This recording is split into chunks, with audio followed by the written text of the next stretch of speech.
What's up guys, and welcome back. Today in this video we're going to be discussing episode 8 of Castle Rock, titled Past Perfect. So off the bat, I think the opening scene of this episode was great.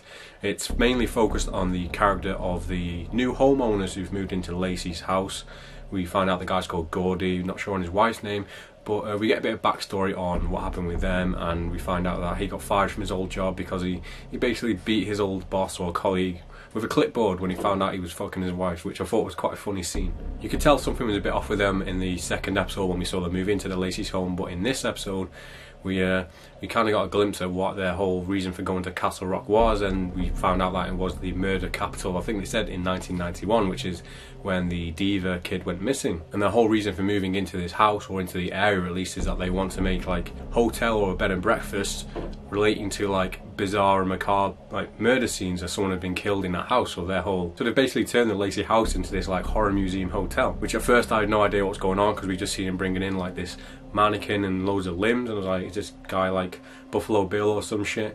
But it turns out he was like reenacting a crime scene. He'd actually painted blood on it and put an axe in the back of his head, and that was like a really bizarre scene because two people actually turned up at the house to stay in the hotel the first night of them even announcing it, and they just sat on the couch like having an introductory speech with Gordon, and the mannequin with the axe in its head is just sat right next to them, and they don't really give a shit. They're like a cheating couple who just want to go there to have sex, basically. I thought that was quite funny as well, how they were talking about them being a couple, and they asked them how long they've been married, and the girl says 13 years and the guy said 2 years, and I couldn't wrap my head around that for a few seconds, but then obviously I found out that they were obviously just a cheating couple. You can tell that Gordon is absolutely fuming with this. He wants these people to come here and see his attraction, but they're there just to be like adulterous. So he's up all night listening to them banging, so he snaps. This is most likely something to do with the stain or the curse of the house or the touch of the boy, and he just goes into the room, and his wife wakes up and goes in the room, and he's stabbed him to death, and he's just standing there in his pyjamas with his bloody knife covered in blood. And that's how the episode begins, and I thought that was a really dark way to do it, and I really loved it. I loved how they brought those characters back and made him interesting. With the guy being called Gordon, this is possibly a relation to the kid Gordy from the scene in one of the earlier episodes where Nick goes into the house and causes the family to like kill himself.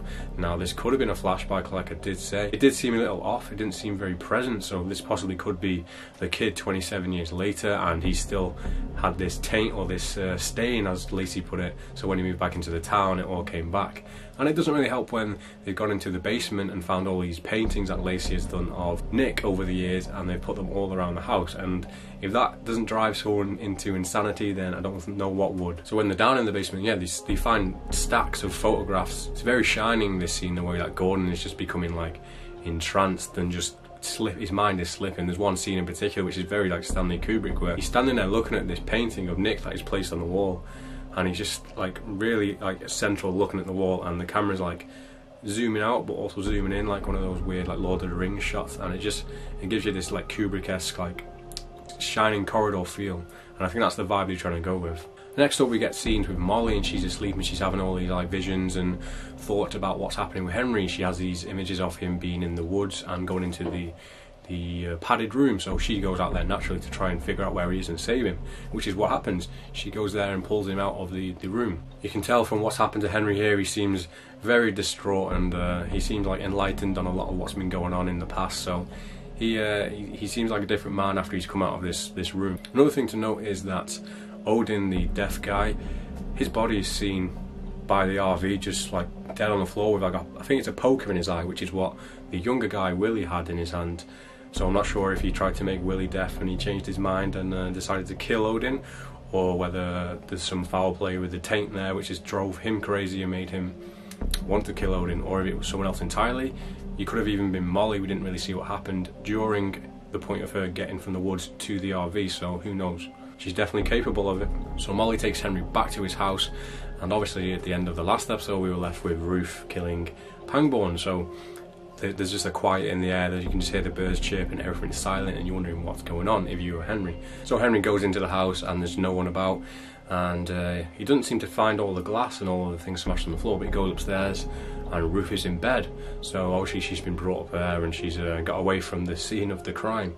And he hears some water running downstairs and goes downstairs, and who's down there? Nick, the man who's escaped from Juniper Hill, so he's obviously a bit shocked to find him there and Ruth in bed, and where is his son gone? At this point Wendell returns to the house as well, and we're thinking, has he stayed out like all night? He's like the most irresponsible kid who's just left this old woman with this demon all night while he's got this bag of goodies. But later on in the episode we find out where he actually was. Also in the car before Henry goes into the house, he's talking about Molly, and he's asking him about what seems to be the schisma room, the room with the padded walls, and she says, were you there too? And I'm not sure if he's actually talking about what just happened or whether he was talking about what happened in 1991, because we have seen pictures of him when he was in there with the glasses as a child, so I don't know if he's talking about present day or past. Maybe Molly was in there with him at some point as well. Nick tells Henry about Pangborn, takes him to the body and how he's like cleaned it up and he's put a sheet over it basically, if that's his way of cleaning up the body, and he tells him how they need to get rid of the body and take it out of the woods to protect Ruth. So he definitely has like good intentions for Ruth staying safe at least, or at least out of the hands of the law. So he must have some sort of reason to keep her around or a connection to her. Wendell, being the little shit he is, decides to ring the cops. Well, I guess it's justified, but he calls the cops and the cops come and find Pangborn, and somehow Henry gets out of this like unscathed. He just tells them that it was Nick, I guess, which is where the scene where the police come and the police are talking to him afterwards. And I found it really, I've never seen cops in like a show or a movie where they have like, it's either something to do with getting the DNA on the hat because they have like plastic or like paper around the hats. Either this is something like they've done just not to get rain on the hat, or this is to protect themselves from evidence.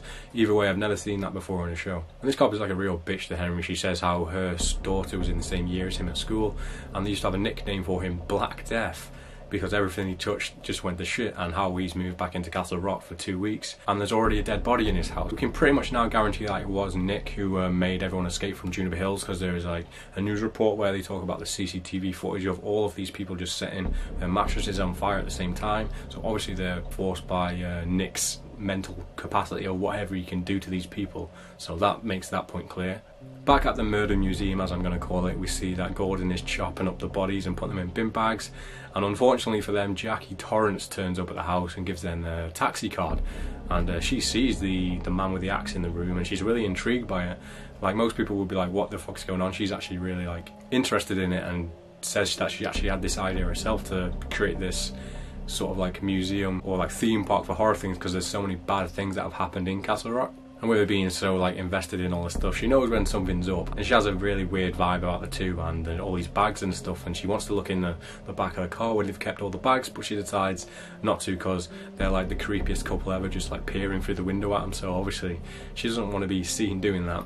But she does find like a banglet or like an ankle bracelet on the floor which has blood on it, which is from the woman that he killed, and obviously with her being the weirdo that she is, that we've seen her before, she decides to lick that just like she licked the bars of soap on the floor. If this girl doesn't carry like at least one disease, I'd be very surprised. Henry's decided now this is enough for Wendell. He needs to probably go back home and get out of town, so he gets him put on a bus to leave town, and Wendell is asking Henry to like come with him, like this is your chance to like come with me now and just get away from all this stuff, and Henry can't because of what's happening with Ruth and the boy, and he wants to find out about the schisma. So this is very foreboding that he's never going to get to go on that trip with his son. Usually when this happens in like a TV show or a movie, they have this one opportunity to get away from everything and they turn it down because they have bigger morals or a bigger goal, and it usually ends up with them being killed before they get to have a happy ending. So I can definitely see Henry not having such a happy ending at the end of this season. At the same point when Wendell is getting on the bus, another bird seems to kamikaze into the bus, and at the same time Wendell starts to hear the schisma.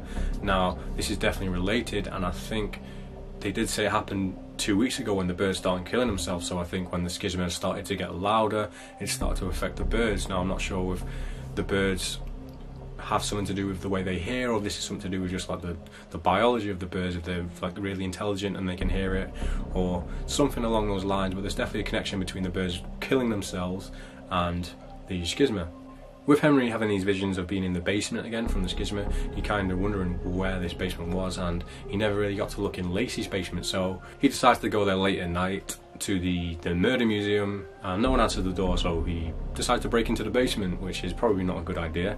But I was getting major Evil Dead vibes down there, and like I've got to say, this show is just like beautifully shot. This is one of like the nicest looking network shows that I've seen in a long time. It looks like it could be like movie material. Now I'm not sure if this is the basement he was kept in, because he doesn't really have like any flashbacks to the cage or anything, so I'm guessing it might be a different place. But being the curious guy he is, he decides to break into the house where people are probably living, and he goes upstairs into the room, I think it's the room where the murder happened as well, and all of the paintings of Nick are just all around the wall now. So if you were in that room, like, you've just been looked by his creepy eyes all the way around. And like I said, if this isn't going to drive you to become like a murderer or serial killer, then I don't know what would. He starts looking at the photos and sees like dates on them, and they all have like different years, and he's all in his prison garb. So most of them, the majority of them, are set in the prison. We see ones from like 2005 and 1997, but then he finds one where he's actually wearing normal clothes from 1991, which is obviously before he was put into jail. And what's more curious is that he's wearing the same jumper that Henry was wearing on his missing photo. So I don't know how that happened, and also I don't know how that jumper would have fit him, because if he's like 6'3" and he never aged back then, that would be one very, very tight jumper on Bill Skarsgård. But I guess we'll have to wait to see how that plays out, whether they are like one and the same person, if they just swapped clothes to get out. If it was Lacey's basement, I guess maybe Lacey's wife wouldn't have been able to tell who was who. If she was being blind, maybe she'd feel the jumper and think it was still him. And if he was being silent, then I guess he wouldn't know any different. Maybe they did trade places for Henry to leave, which is another revelation we get in this episode, is that Henry is told by Nick that he was the one who rescued him from the basement 27 years ago, and he doesn't deserve any of the things that are going on. So it is a possibility that they did trade places, and he had to deal with whatever was going to happen in that basement to him, which is very sad for him. Who knows if he was fucked up from the start or if he's fucked up from what happened in that basement. Molly has a lot of interesting other flashbacks in this towards her own character. Now, I'm not sure if these are flash forwards or not, because she's an adult in a lot of them, and there's actually scenes of her being chased in the woods or chasing someone in the woods which looked like a child. I can't remember. We see footage of someone standing there with a really long, like Michael Myers bloody knife. No idea who they are. But then we see a shot of Molly on the floor with blood on her as well. She doesn't look like dead, but she looks like she's got a bit of blood on her. And yeah, this looks like it's either in the present or like not too long ago or in the future. So where that will go, I guess we'll find out in the next episode, but let me know your theories on that too. Okay, we get to the most intense part of the show now, and this is where Henry is discovered by Gordon looking through the paintings in the house.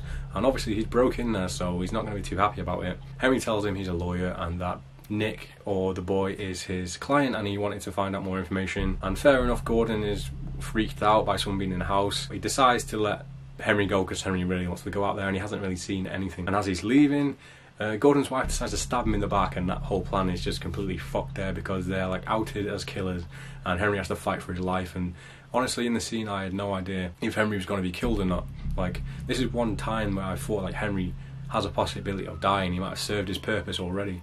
And I like that in the show. I liked it where I feel like anyone could die at any point, which is a problem with a lot of shows. People have a lot of plot armor and you know they're going to survive to the end, but honestly in this scene he could have died and I would have like been really surprised. Gordon's wife ends up being stabbed by her own knife as she's trying to attack Henry, and this was really crazy intense part where Henry finally gets out of the house into the car. Gordon chases him down the staircase like he's in a rage, carrying this huge ass knife, and he tries to stab him through the window, and they have this big altercation on the floor, and he's almost about to kill Henry, and then Jackie Torrance turns up with an axe, like uncle like niece, and puts it in the back of Gordon's head, saving Henry. And just, this scene was great. I loved it. I loved all of the scenes with this Gordon character, which is a shame that he's probably now gone after 2 episodes, but I think they really made good use out of his character, and it was a really dark episode and really intense, and I love that about this episode. The present pastor gives Henry a call and tells him that his mum has turned up, and she's like really confused. She's asking him about Alan, and Henry decides to just bolt off there, gets into the car and drives away from the crime scene while the cops are supposed to be talking to him. So the police are definitely going to be very like conspicuous about what he's doing. He's just been at the scene of Pangborn's death. He was at Shawshank when everyone basically died there, and now he's there at the death of these 2 people from a house he's broken into. Like, the police are definitely going to think he's involved in it. I don't see Henry having a very much of a happy ending here. Molly's driving and she gets to her old house. I think it's her childhood house, and the door's been broken into. She goes in and Nick is just sat there, and he has a reason to be there. Obviously he wants to tell her something because he's had his own visions and thoughts of himself, and this is where we get the revelation that he knows everything about her childhood, what she used to do. And the reason he knows this is because he said he's been out there in the woods watching her all of these years before he was in prison. So we don't know this boy's origin, but we know he's been out there in the woods. Maybe he just escaped from the Jardins cage in the garden. He's been living out there all of that time. But the last part of the episode is that he says, "I've seen you out there, that's where you die." Now this is what happened in the vision, if it's a flash forward or flash back, but yeah, he knows about that, so he's going to either try and prevent that or just tell her what happened. So next episode looks like we got a lot to cover. So I really did enjoy this episode for how dark it was, how beautifully it was shot, and just the intensity of the final scenes. One last Easter egg to talk about is where Wendell gets off the bus. Pretty sure it's not where he's supposed to be getting off, but maybe the schismer told him he needs to go to this place. And as he gets off, we see the sign in the background is Jerusalem's Lot. Now this is not a place any kid wants to be going to at night. And if you've read the books, you know there's vampires in Salem's Lot. But also in the book, the town was burnt down in the 70s, 80s. So I'm not sure if they've rebuilt the town or if that just hasn't taken place in this universe. But I thought it was a really cool Easter egg, and the fact that Wendell is there.